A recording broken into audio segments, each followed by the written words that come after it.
നമസ്കാരം. കിഴക്കിൻ്റെ മറ്റൊരു വീഡിയോയിലേക്ക് എല്ലാവർക്കും സ്വാഗതം. ഇസ്രായേലിൽ കൺസ്ട്രക്ഷൻ മേഖലയിൽ ജോലിക്ക് വന്ന ഒരുപാട് ആളുകൾ നമ്മളെ വിളിച്ചിട്ട് പല സംശയങ്ങളും ചോദിക്കാറുണ്ട്.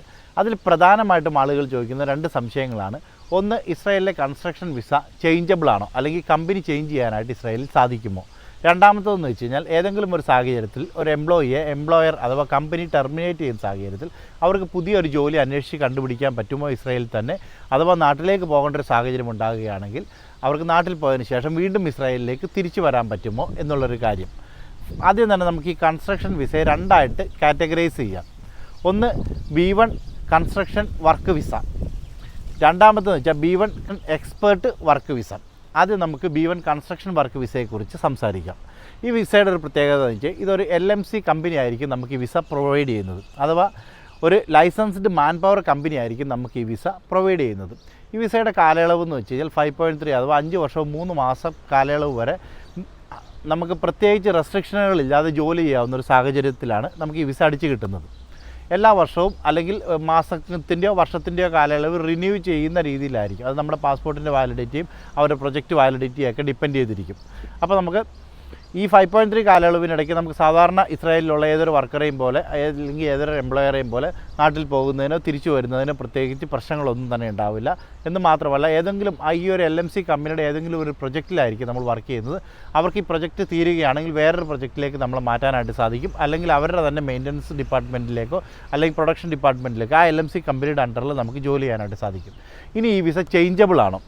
ഏതെങ്കിലും ഒരു സാഹചര്യത്തിൽ, അതായത് എംപ്ലോയി ഇനിഷ്യേറ്റീവ് എടുത്ത് റെസിഗ്നേഷൻ ലെറ്റർ കൊടുക്കുകയാണെങ്കിൽ നമുക്ക് ഈ വിസ അവർക്ക് വേണമെങ്കിൽ, എംപ്ലോയർക്ക് വേണമെങ്കിൽ അല്ലെങ്കിൽ കമ്പനിക്ക് വേണമെങ്കിൽ നമുക്ക് റിലീസിങ് ഓർഡർ വിത്ത് NOC തരികയാണെങ്കിൽ, സെയിം ഒരു LMC കമ്പനി നമ്മളെ ഏറ്റെടുക്കാനായിട്ട് തയ്യാറാകുകയാണെങ്കിൽ, വേറൊരു മാൻ പവർ കമ്പനി നമ്മളെ ഏറ്റെടുക്കാനായിട്ട് തയ്യാറാണ്. ശ്രദ്ധിക്കുക, LMC to LMC മാത്രമേ ചേഞ്ച് ചെയ്യാൻ പറ്റത്തുള്ളൂ, വേറെ സെക്ടറിലേക്ക് ചേഞ്ച് ചെയ്യാനായിട്ട് പറ്റത്തില്ല.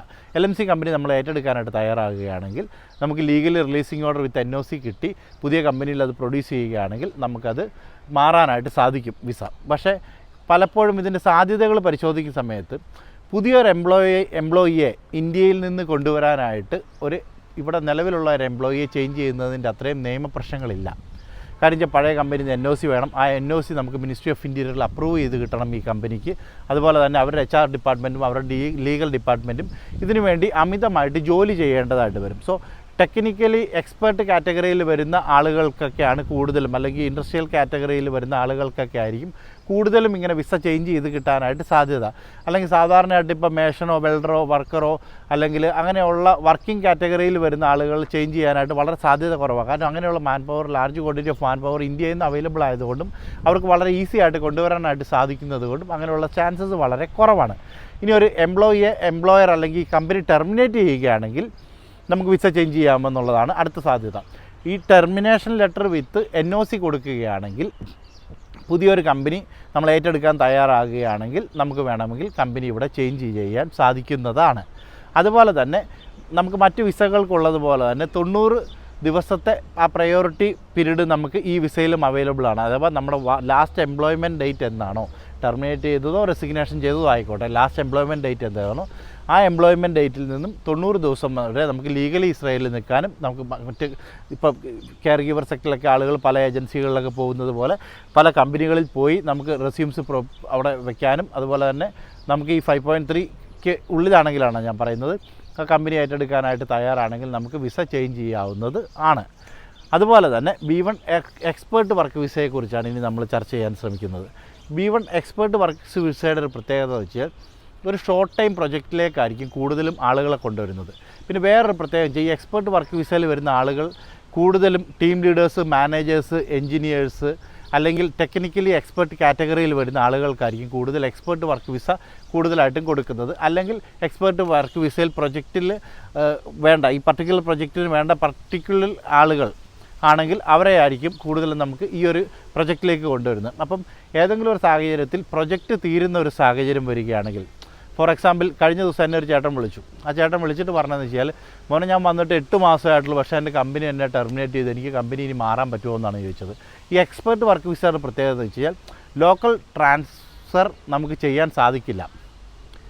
നേരത്തെ നമ്മൾ LMC to LMC പറഞ്ഞതുപോലെ ഒരു കമ്പനിയിൽ നിന്ന് വേറെ കമ്പനിയിലേക്ക് ചേഞ്ച് ചെയ്യാനായിട്ട് സാധിക്കില്ല. പക്ഷേ ടെർമിനേഷൻ ഡേറ്റ് എന്നാണോ, ആ ടെർമിനേറ്റ് ചെയ്യുന്ന ലാസ്റ്റ് വർക്കിംഗ് ഡേറ്റ് എന്നാണോ, അത് തൊട്ട് 90 ദിവസ കാലയളവ് വരെ നമുക്ക് ഇസ്രായേലിൽ നിൽക്കാനായിട്ട് സാധിക്കും. അഥവാ നിങ്ങൾക്ക് വേണമെങ്കിൽ കമ്പനിയിൽ ലെറ്റർ കൊടുത്തിട്ട് പോകാം, അല്ലെങ്കിൽ നിങ്ങളുടെ റെസ്യൂമും നിങ്ങളുടെ ഡീറ്റെയിൽസും കൊടുത്തിട്ട് പോകാം. രണ്ടാമത് നിങ്ങൾ എക്സിറ്റ് ചെയ്തതിന് ശേഷം ഒരു വിസ, നമുക്ക് റീ എൻട്രി വിസ അല്ലെങ്കിൽ പുതിയൊരു വിസയിൽ വരുന്നതിന് മറ്റ് നമ്മളിപ്പോൾ കെയർ ഗീവർ സെക്ടറൊക്കെ പറയുമ്പോഴത്തേനും വൺസ് ഇവിടുന്ന് എക്സിറ്റ് ആയിപ്പോയി കഴിഞ്ഞാൽ തിരിച്ചു വരാൻ പറ്റത്തില്ലെന്ന് പറയും. അങ്ങനെ ഒരു പ്രശ്നം ഈ B1 എക്സ്പേർട്ട് വിസ ഇല്ല. കാരണം നേരത്തെ പറഞ്ഞ LMCയിൽ കിട്ടുന്നത് പോലെ 5.3 പോലൊരു കാലയളവ് നമുക്ക് കിട്ടാത്തത് കൊണ്ട് തന്നെ ഇങ്ങനെ ഒരു ഇളവുണ്ട്. നമുക്ക് വേണമെങ്കിൽ റെസ്യൂംസ് കൊടുത്ത് ഇവിടെ നിന്ന് തന്നെ ഈ 90 ദിവസത്തിൽ തന്നെ പല കമ്പനികളിൽ പോയി ജോലി അന്വേഷിച്ച് കണ്ടുപിടിച്ച് അവർ തയ്യാറാണെങ്കിൽ പുതിയൊരു മത്താഷിലും പുതിയൊരു പൽമാഷിലും അല്ലെങ്കിൽ പുതിയൊരു ജോബ് കോൺട്രാക്റ്റിൽ നമുക്ക് വരാനായിട്ട് സാധിക്കും. ആ വരുന്നതും ഈ B1 എക്സ്പേർട്ടിൽ തന്നെ ആയിരിക്കും വരാനായിട്ട് സാധിക്കും. അപ്പോൾ ഇതൊക്കെയാണ് പ്രധാനമായിട്ടും കൺസ്ട്രക്ഷൻ മേഖലയിൽ ആളുകൾ ചോദിച്ച ചോദ്യങ്ങൾ. പിന്നെയെന്ന് വെച്ച് കഴിഞ്ഞാൽ നമുക്ക് കൺസ്ട്രക്ഷൻ മേഖലയുമായിട്ട് വലിയ ബന്ധമില്ല. നിങ്ങൾക്കറിയാം, നമ്മൾ കെയർ ഗീവേഴ്സിൻ്റെ കാര്യങ്ങളൊക്കെ ആണെങ്കിൽ അപ് ടു ഡേറ്റ് ആയിട്ട് നമ്മൾ സ്റ്റഡി ചെയ്യുന്ന ഒരു മേഖലകളാണ്. അതുകൊണ്ട് തന്നെ ഇപ്പോൾ നമ്മൾ ഈ വീഡിയോയിൽ പ്രൊഡ്യൂസ് ചെയ്തിട്ടുള്ള എല്ലാ ഡാറ്റാസും നിങ്ങൾക്ക് അവൈലബിൾ ആണ്. ഇവിടുത്തെ ഗവൺമെൻറ് സൈറ്റുകളിൽ അവൈലബിൾ ആണ്. നമ്മൾ ഗവൺമെൻറ് സൈറ്റുകളുടെ സഹായത്തോടു കൂടിയാണ് ഈ വീഡിയോ തയ്യാറാക്കിയിട്ടുള്ളത്. അതുപോലെ തന്നെ നിങ്ങൾക്ക് ഇതുമായിട്ട് ബന്ധപ്പെട്ട കൂടുതൽ സംശയങ്ങളുണ്ടെങ്കിൽ, നമുക്കറിയാൻ പറ്റുന്ന കാര്യങ്ങളാണെങ്കിൽ നമ്മൾ തീർച്ചയായിട്ടും നിങ്ങളുമായിട്ട് ഷെയർ ചെയ്യാൻ തയ്യാറാണ്. അതുപോലെ തന്നെ ഈ ചാനൽ വീഡിയോസും നിങ്ങൾക്ക് ഇഷ്ടമാകുന്നുണ്ടെങ്കിൽ ചാനലും സബ്സ്ക്രൈബ് ചെയ്യുക, നിങ്ങളുടെ സുഹൃത്തുക്കൾക്കായിട്ട് ഷെയർ ചെയ്യുക. നിങ്ങളുടെ വിലയേറിയ അഭിപ്രായങ്ങൾ മസ്റ്റായിട്ട് നിങ്ങൾ കമൻറ്റ് ചെയ്യുക. കാര്യം നിങ്ങൾ കമൻറ്റ് ചെയ്യുന്ന ആ ഒരു അഭിപ്രായങ്ങളിലൂടെയാണ് നമ്മുടെ ചാനൽ പുതിയ രീതിയിൽ ലീഡ് ചെയ്യപ്പെടുന്നതും നമുക്ക് പുതിയ പുതിയ സബ്ജക്റ്റുകൾ പഠിക്കാനും പുതിയ സബ്ജക്റ്റുകൾ ബേസ് ചെയ്തിട്ട് വീഡിയോ ചെയ്യാനുമായിട്ടും സാധിക്കുന്നത്. അതുപോലെ തന്നെ ഇസ്രായേൽ സംബന്ധമായ ഏതൊരു കാര്യത്തിലും ആർക്കും ഏത് സമയത്തും നമ്മളുമായിട്ട് ബന്ധപ്പെടാവുന്നതാണ്. നന്ദി, നമസ്കാരം.